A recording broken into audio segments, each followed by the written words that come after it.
Números capítulo 13, versículo 27. Diz assim: E contaram-lhe e disseram: Fomos à terra, e que vos enviei, e verdadeiramente mana leite e mel este fruto.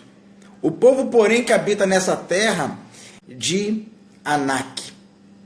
E os amalequitas habitaram na terra do sul, os heteus, os jebuseus, os amorreus, habitam na montanha, e os cananeus habitam ao pé do mar, e pela ribeira do Jordão. Então, Caleb fez calar o povo perante Moisés.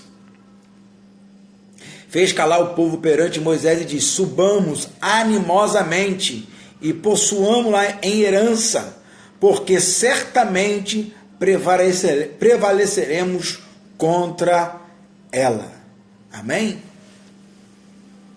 Amém? Então, Números capítulo 13, versículo 27 ao versículo 29. Então veja bem que eu quero compartilhar com vocês sobre essa palavra. Eu quero que você entenda essa palavra. Moisés envia 12 espias para a terra de Canaã. E o interessante é que quando os espias vão lá, a maioria que voltaram de lá disseram que não tinha como conquistar aquela terra, porque a terra era de gigante, a terra era difícil. Porém, Caleb, quando volta de lá, ele fala assim: não, a terra é de gigante, a terra é difícil, mas ela mana leite e mel. Essa terra é maravilhosa, essa terra é uma bênção, nós vamos tomar posse dessa terra. Mesmo sendo uma terra de gigante, sendo uma terra difícil, nós vamos conquistar. Veja só, uma grande parte dos espias disseram: não, é muito difícil. Mas Caleb diz assim: nós vamos conquistar. Veja só a diferença de Caleb. Caleb acreditava que ia conquistar a terra. A pergunta é o seguinte: você é como a maioria dos espias que não crê no milagre da conquista, ou você é como Caleb, que quando olha a terra fala assim: não, nós vamos conquistar, nós vamos nos alegrar, nós vamos celebrar ao Senhor, nós vamos conquistar essa terra. Veja só, primeira coisa que eu quero falar com você aqui, eu quero falar sobre 4 coisas aqui. Primeira coisa é a seguinte: a leitura que você faz do fato é que determina a sua conquista.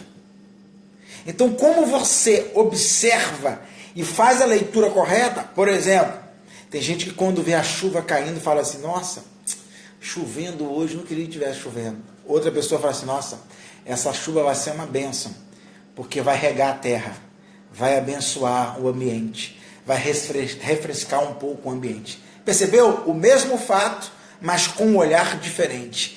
Esse olhar que determina. Às vezes é a nossa acomodação que tira a gente da promessa. Caleb confiava em Deus, apesar da realidade. Então eu não sei qual é a realidade difícil que você está passando. Talvez você esteja sofrendo em casa, talvez você esteja com uma enfermidade, talvez você esteja com um problema familiar, eu não sei. Mas eu quero dizer o seguinte: apesar da sua realidade difícil, confia no Senhor, creia no milagre.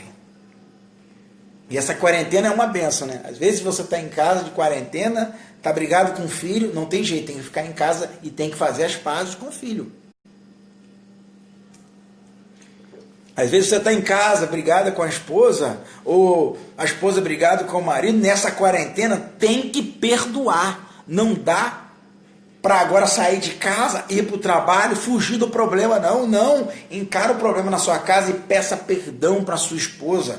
Esposa, peça perdão para o seu marido. Filho, peça perdão para o seu pai. Talvez essa situação está acontecendo para você colocar as coisas no lugar dentro da sua casa, dentro da sua família. É tempo de você colocar a tua casa em ordem, pedir perdão para o marido. Esposa pedir perdão para o marido pedir perdão para a esposa, os filhos pedir perdão para os pais pedir perdão para os filhos. E trazer paz para dentro de casa. Estão me entendendo o que Deus está falando aqui hoje? Não importa a situação que você esteja passando, é tempo de confiar no Senhor. É tempo de confiar nele, independente da circunstância que você esteja passando. Então, o primeiro ponto que eu quero que você entenda: como que você faz a leitura dos fatos?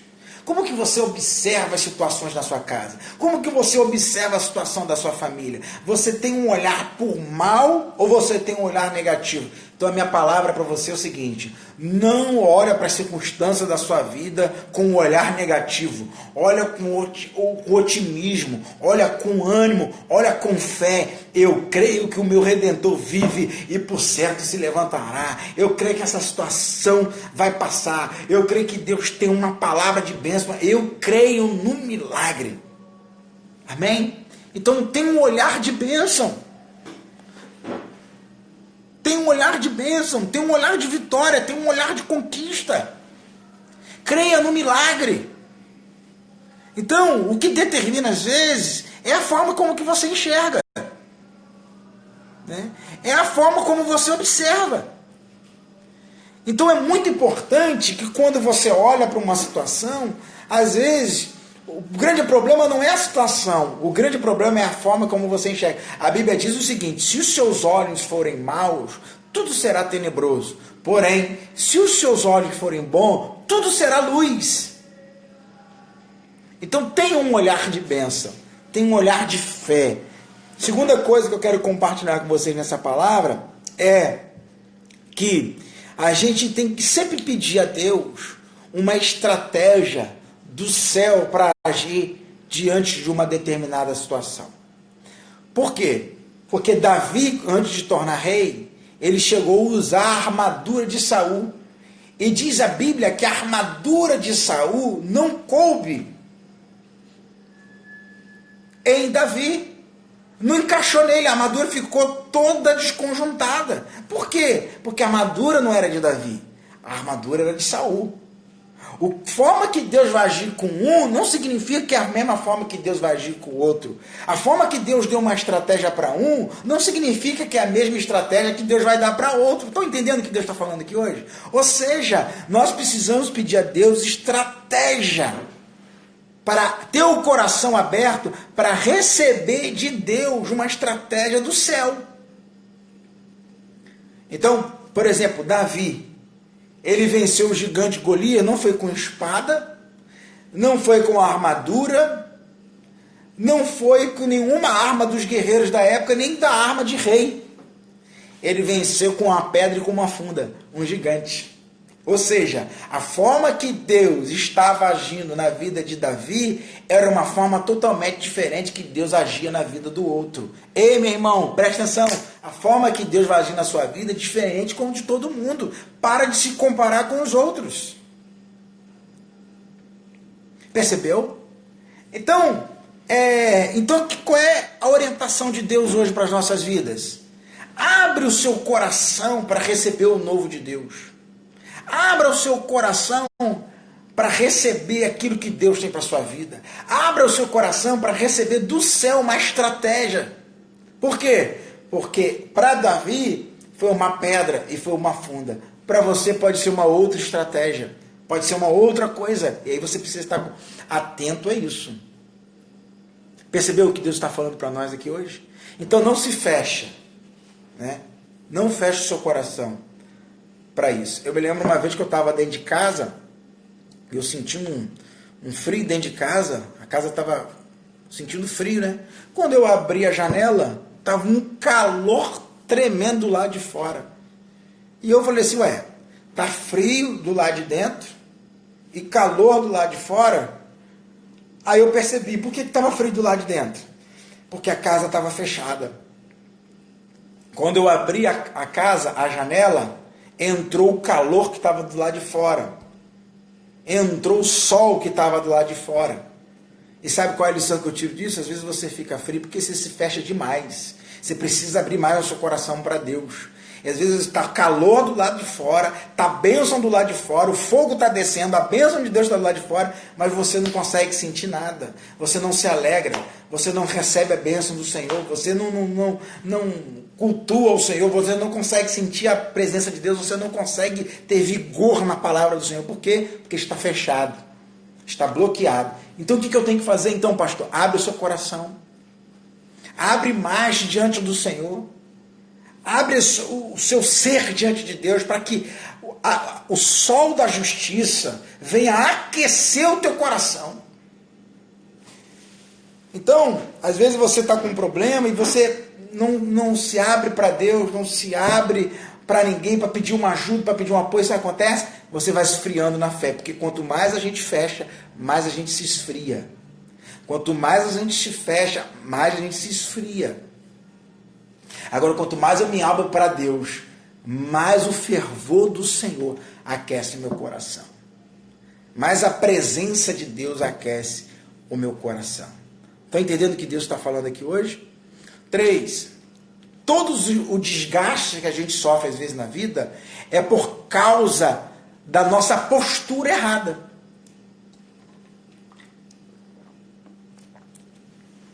Às vezes a nossa postura errada faz a gente cansar antes de começar. Você já teve essa sensação?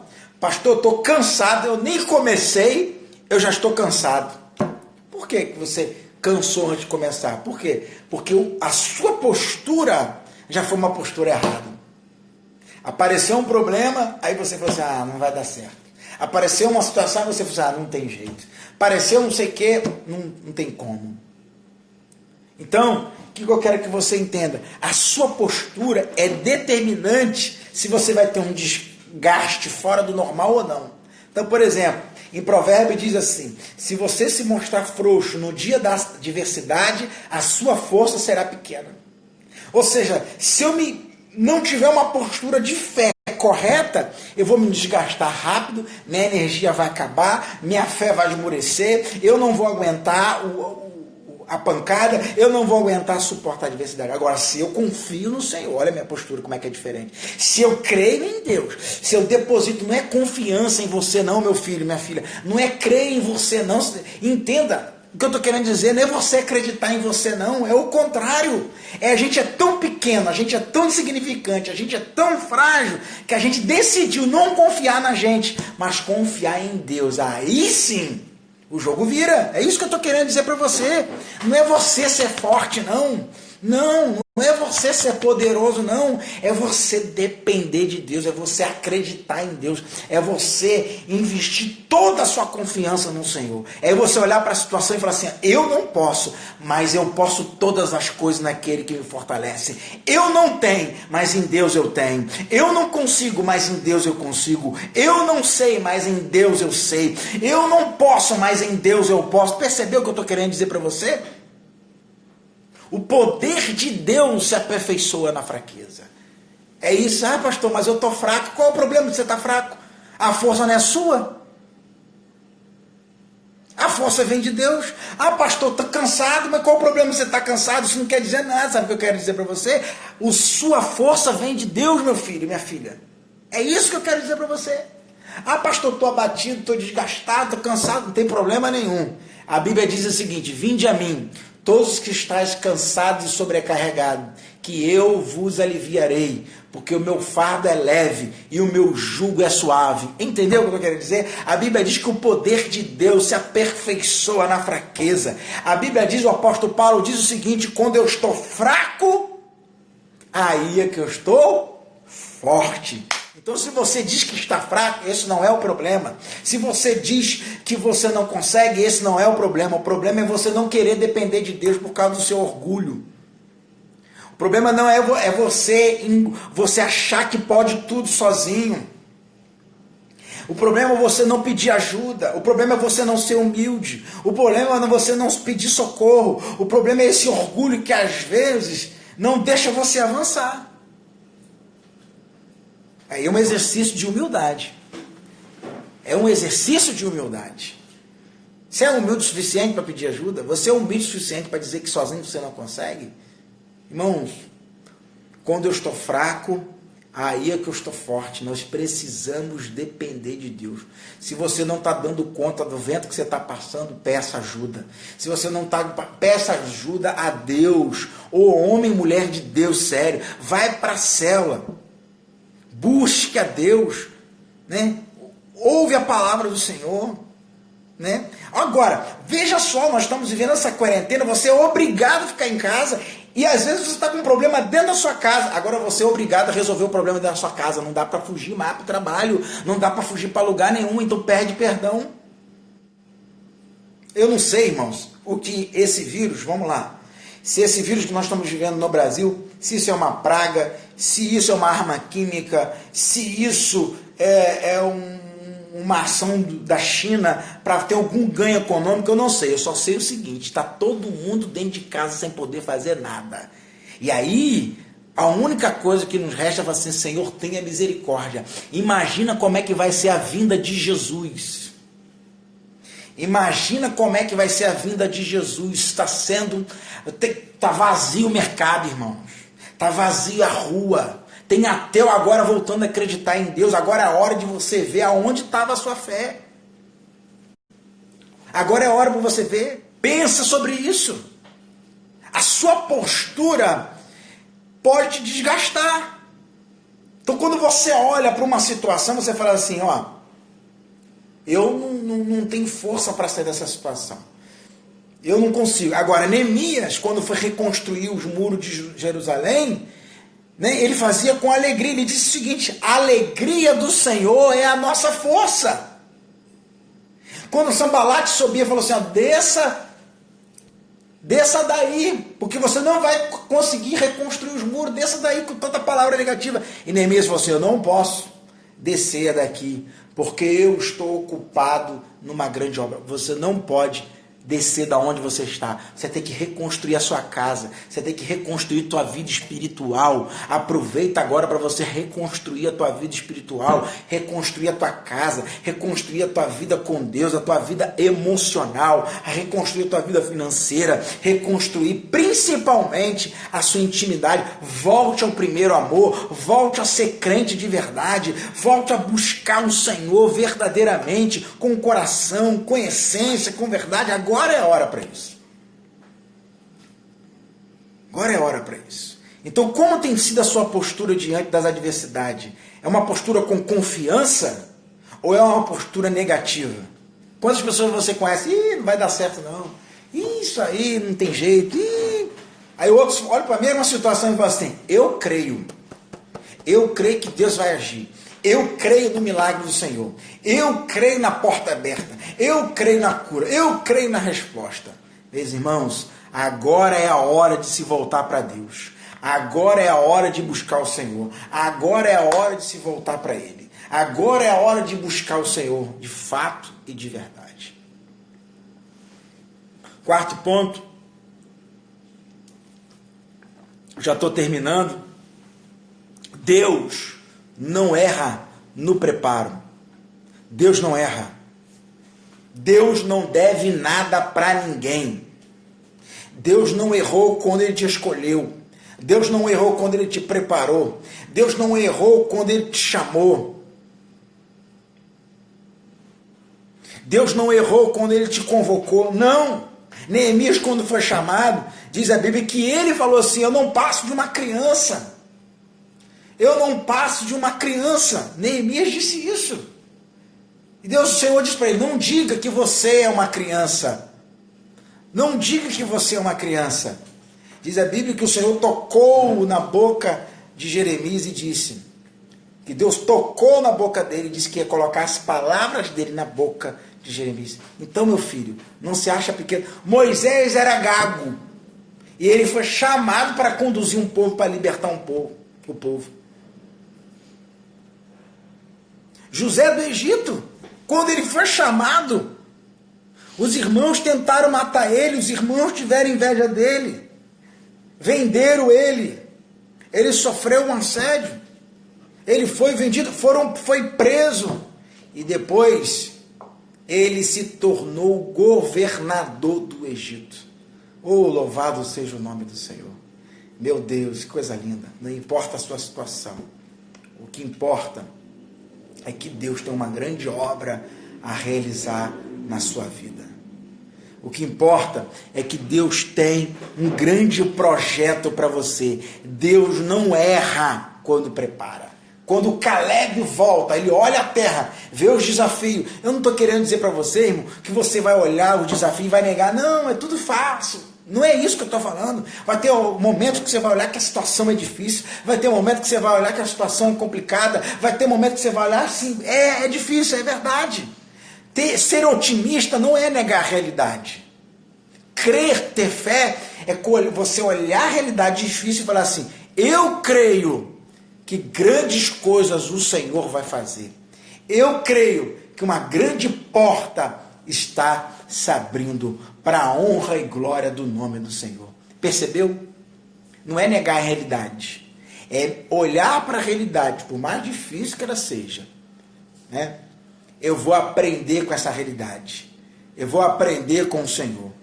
Eu vou aprender com uma resposta. Sabe? Eu digo o seguinte... Ou a gente ganha, ou a gente aprende. Por que, pastor? A gente não perde? Não, a perda é um aprendizado. Né? Então é isso que eu quero que você entenda. Você vai olhar a situação, vai fazer uma leitura, por mais difícil que essa situação seja, mas você vai ter um olhar de fé. Você vai ter um olhar de bênção. Eu creio no milagre.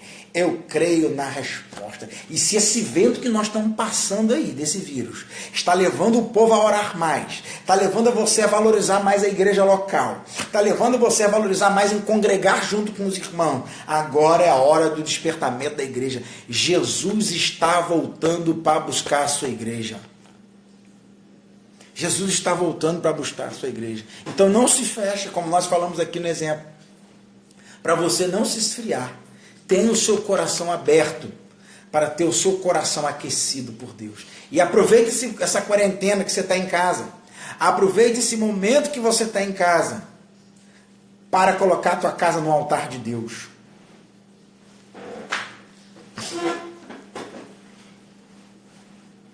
Aproveite esse tempo para você colocar a tua casa no altar. Volte a perdoar mais. Volte a ler a Bíblia mais. Deus está com saudades de você. Vou repetir. Deus está com saudade de você. Volte a ler a Bíblia. Volte a fazer devocional. Volte a se consagrar ao Senhor. Refaz a sua agenda. Volte a trabalhar no ministério. Agora você sentiu, nós sentimos o quanto nós somos pequenos e o quanto nós dependemos um do outro. E é tempo de buscar o Senhor. O quanto nós dependemos um do outro. Então aproveita essa quarentena e entra no altar de Deus. Volta a ser crente. Larga todo o erro do passado. Acerta os seus ponteiros com Deus. Acerta os seus ponteiros com a sua família. Volte ao altar do Senhor. Você tem tempo de sobra agora para ler a Bíblia. Oh, meu Deus do céu. Você tem tempo de sobra agora para orar. Falta de tempo agora que não é.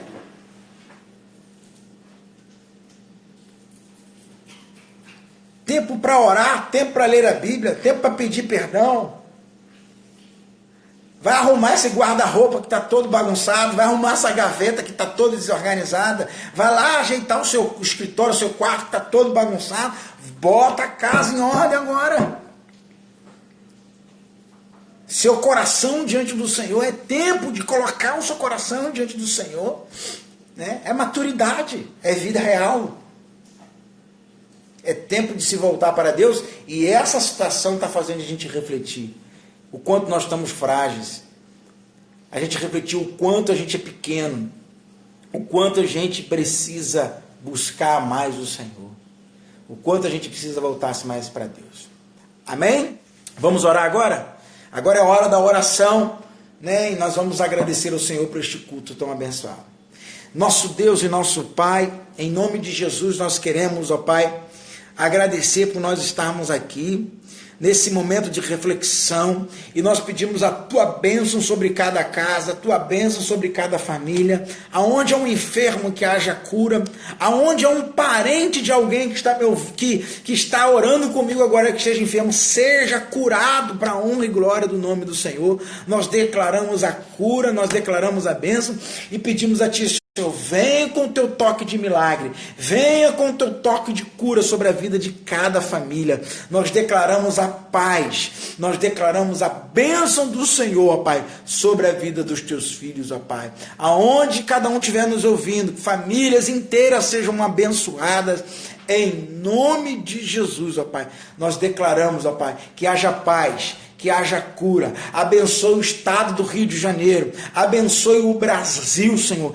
livra-nos do caos, dessa enfermidade, nós repreendemos todo vírus, nós repreendemos, ó Pai, todo mal que venha sobre o teu povo, nós declaramos a paz do Senhor, em nome de Jesus, amém, amém, e graças a Deus, amém. Amém, querido? Deus abençoe a todos abundantemente. Beijo no coração, printa, tá bom? Printa essa mensagem aqui, essa imagem aqui, dá um print aí e compartilha com várias pessoas, me marca aí no Instagram, tá? E a gente vai estar compartilhando para que mais pessoas estejam aqui ouvindo uma palavra de bênção. Graça e paz, Deus abençoe a todos. Amém.